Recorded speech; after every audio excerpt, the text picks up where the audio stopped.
ভারত থেকে অবৈধভাবে নিয়ে আসা ১৪টি মহিষ আটক করেছে বিজিবির কুষ্টিয়া ব্যাটালিয়ন। মহিষগুলোর আনুমানিক বাজার মূল্য ২৮,১০,০০০ টাকা। তবে এ ঘটনায় কোনো চোরা কারবারিকে আটক করা সম্ভব হয়নি। এছাড়া মাদক বিরোধী অভিযান চালিয়ে ১২ লাখ টাকার কোকেন উদ্ধার করা হয়েছে।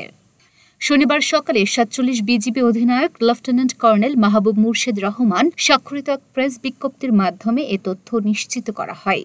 ওয়ালটনের পণ্য কিনে জিতে নিতে পারেন নগদ ২০ লক্ষ টাকা। Double million offer! Walton fridge কিনে পেতে পারেন ২০ লক্ষ টাকা। রয়েছে কোটি কোটি টাকার নিশ্চিত উপহার।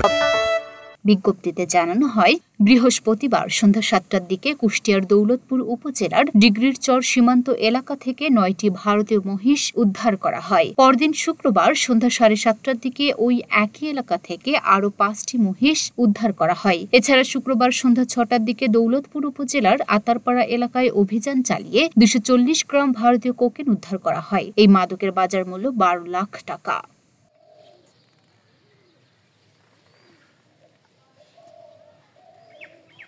৪৭ বিজিবির অধিনায়ক লেফটেন্যান্ট কর্নেল মোহাম্মদ মাহবুব মুর্শেদ রহমান জানান, সীমান্ত এলাকায় অভিযান চালায় বিজিবির বিশেষ টহল দল।